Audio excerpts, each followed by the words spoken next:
There's my neighbor's dumb dog.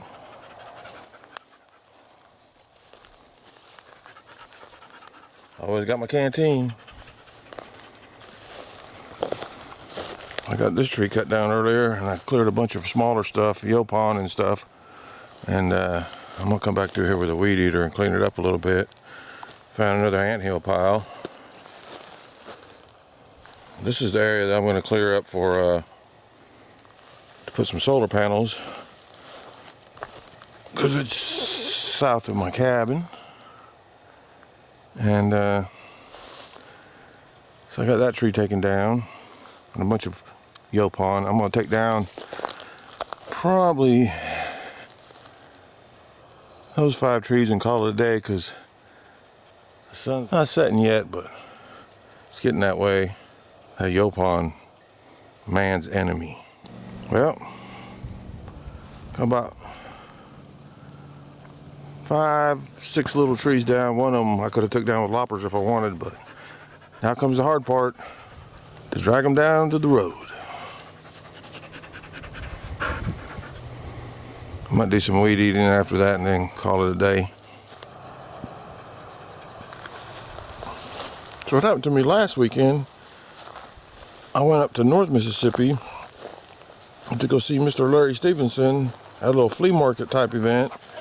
And he was going to be a little closer than he normally is. So I went to North Mississippi. I bought some trees from him.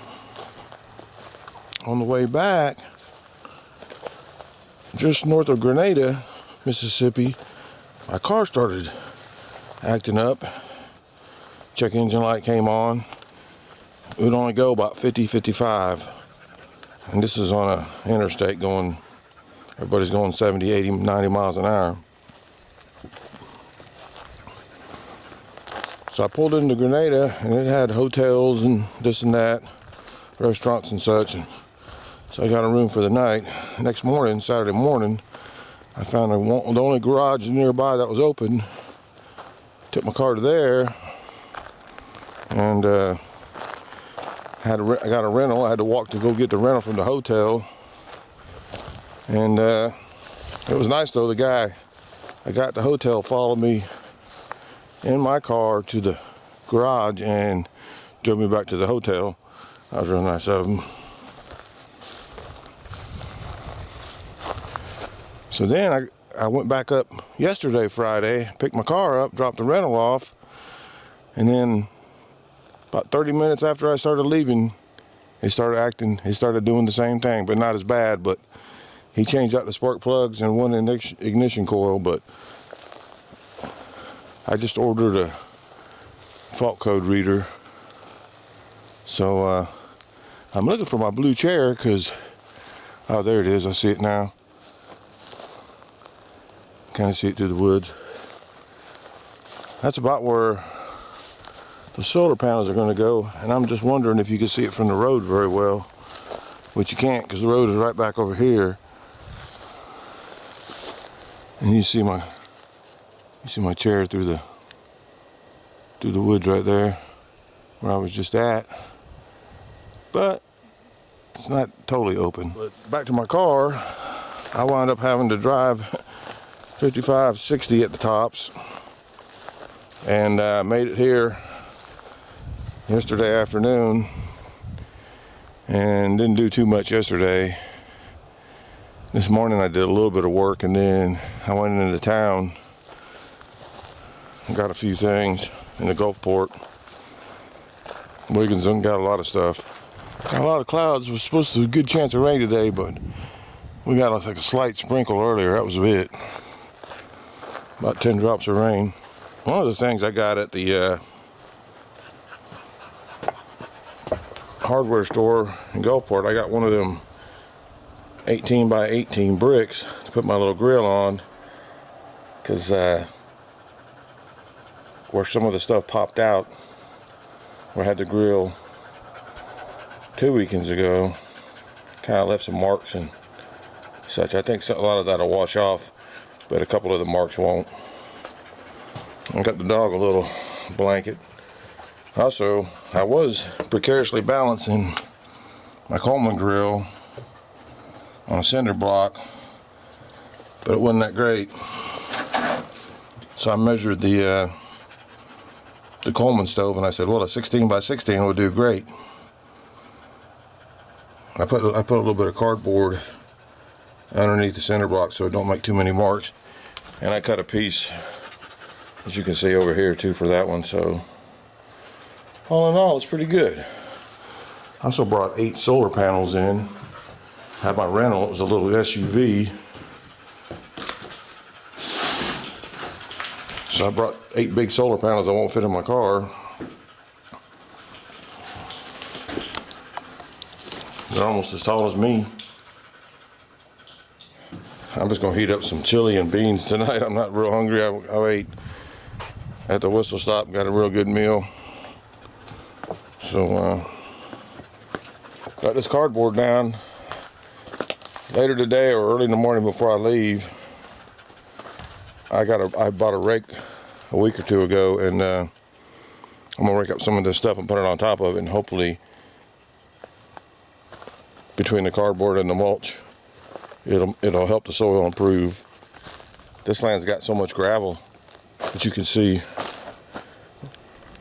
when they built the road, I guess this is where they dumped a lot of the gravel, and it's not gonna make a very good garden area. Probably be all right for trees. Yet another ant mound. Every time I poison one, they move. I'm gonna try orange oil. So I got this one over here. I don't think they're in this one anymore. They just move.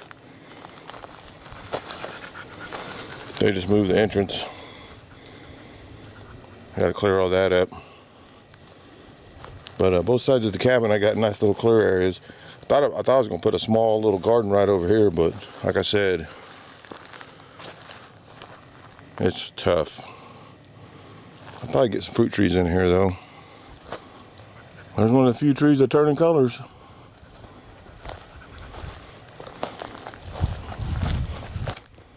Walk over here and see how my chestnut tree is doing. Well, it's lost all but a few leaves. But I cut a lot of the opon and some of the other junk away from it, so it looks a lot better. That little oak tree's got to go right there too. It's got the little barbs all over it, but they're real small acorns. I'm not sure what kind it is. There's a couple smaller ones right through here too. So, and there's one down that way about 50 yards or so. There's another one. So I'm gonna keep looking as I go through.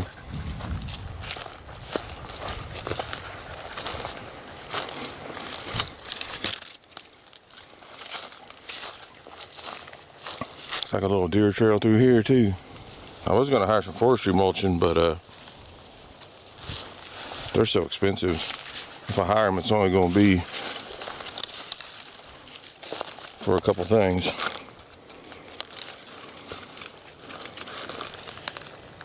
And yet another fire ant mound.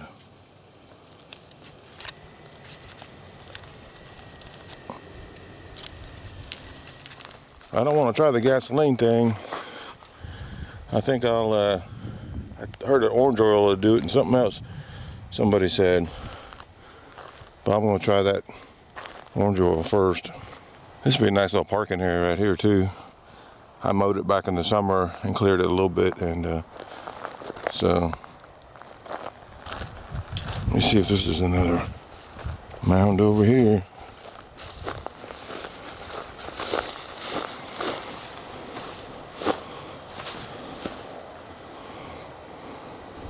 Man, there's a bunch of drones in there. You can see them. Well, time to go get the poison. Well, it's early Sunday morning, about 6:30, packing up, getting ready to go back to the house. I got my little buddy heater on because it's kind of chilly in here. It's supposed to be about 50 outside. Got a little, one of them little little grid things, whatever it's called. I forget what it's called, but it's to hold a bucket of paint on your ladder, but you hook it onto your buddy heater. And then I got one of those little heat-powered fans, which I find out if you spin it clockwise with your finger, it'll start up a lot earlier than if you just let it go on its own. It doesn't put out a lot of air, but it's not using batteries or anything, so that's a big plus when you're off-grid like this. It's about 60 in the cabin right now with this heater on. It's not too bad. Until I get it insulated though, most of the heat just goes up. There's a vent on one side, and there's a vent up there on the other side, so that's where a lot of the heat goes. I got a little pantry going on over here too. I got spices, a lot of canned food. I never eat canned food down home in Florida, but it's convenient up here. Just open up a can and cook it. Got a good rain. Things wet. Let's see how much rain did we get. That's almost an inch.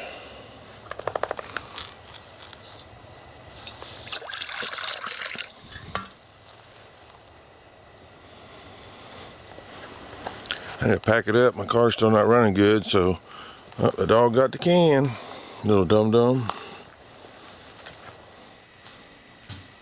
One other thing I noticed about this little fan, even after you turn off the heater, it'll spin for 10-20 minutes. I guess depending on how hot the heater and the base of the unit gets, but I got it on sale on Black Friday, so it's worth it for now. It's a Voda heat-powered fan. It's a VDS F624B. That's about all I can tell you.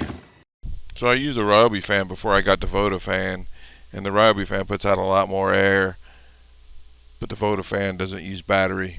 But the Ryobi only uses a little bit if you put it on low, and that really helped spread the heat in the cabin. Thanks for watching.